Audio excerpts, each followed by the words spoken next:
Even if parents do make an effort to maintain academics over summer vacation, they are out of school for almost 3 months, and significant learning loss is going to occur. According to studies entitled Lasting Consequences of the Summer Learning Gap by Carl Alexander, there was an average summer learning loss of 2.6 months of grade level equivalency in math and a 2-month loss in reading. This means teachers spend the first 2 months after summer vacation playing catch up and closing the gap of learning loss.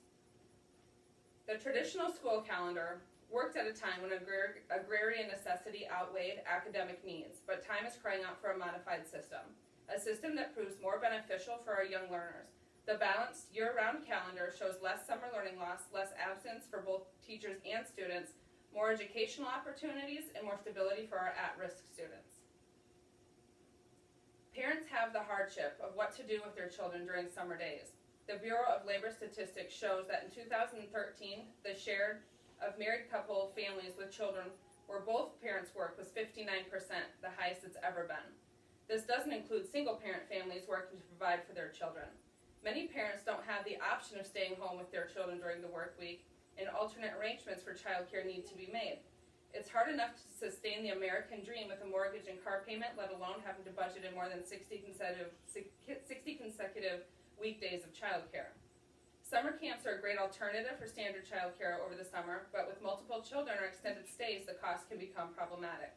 The Summer Camp Handbook shows that even nonprofit camps average weekly costs between $250 and $800, while for-profit carry a price tag around $1,200 or more. According to the National Association for Year-Round Education, 90% of American schools are still using the dated traditional school system. This means our youth start school in the fall, usually after Labor Day, and continues through the end of May or early June. The traditional school calendar was originally designed to relieve students from academic duties in order for his or her family to go to help on the farm to harvest crops. Once the Industrial Revolution gave birth to technology, America's main source of economy began to shift from agriculture, and people began to pour into cities seeking new opportunities.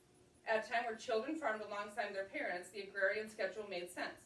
Now, with only 1% of Americans claiming farming as an occupation, according to the United States Environmental Protection Agency, and about 2% actually living on farms, the need for the traditional school system based on the agrarian schedule is no longer necessary.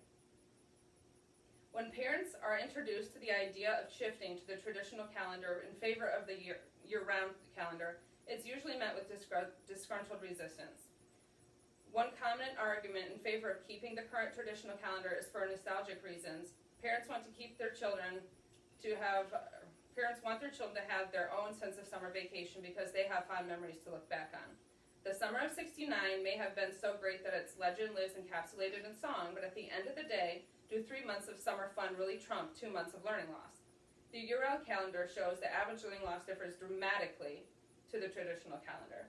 As stated earlier, summer learning loss is an issue, but regardless of the school calendar, some is going to occur. However, the same study that identified the learning loss of the traditional school system averages shows that the year-round school is a 1-month loss of grade level equivalency in math and a 0.8 loss in reading. This would allow teachers more freedom and flexibility at the beginning of the year. Another misconception about the year-round calendar lies within the name itself. When people hear the words year-round, they think that students are going to be attending class all year long without breaks. There are multiple adaptations of the year-round calendar, but for the most part, it doesn't involve students going more days. It simply shifts breaks throughout the year. The term balanced calendar would be more appropriate. The traditional calendar shows the school year starting off with a long stretch of learning after coming off a 60-day summer vacation. Students don't get their first break until Thanksgiving, where they get a rest period of 3 days. There is a winter break before another long stretch of 55 days of learning. A short break follows, then the last 40 days of lessons are completed before the lazy days of summer begin again. The balanced calendar summer break is half the length of the traditional break. This allows school to distribute those other 30 days throughout the year, extending existing breaks and creating more frequent breaks within the previous long periods of in-session days. Due to more frequent breaks scheduled into the balanced system, a reduction in student and teacher absence is expected. Teachers and students are given time to recover and recuperate from illness or exhaustion. The feeling of getting burnt out would be diminished with balanced time off throughout the year. At-risk students benefit from stability and predictability. sustainability, making year-round school a better choice for them. An extended summer break without educational stimulation and teaching reinforcement can be disastrous to these students, and tutoring is almost impossible to come by for the lower income families. The major point of resistance for most school districts comes down to the point of cost. It's expensive to keep schools open and running in the summer. The cost of energy would skyrocket throughout the summer months due to extreme heat, and all of the buildings would have to be air conditioned, many aren't, which would require each new facilities or reconstruction of the current buildings. The district would also have to run buses, pay more building and grounds upkeep, and most districts just don't have the money to do this.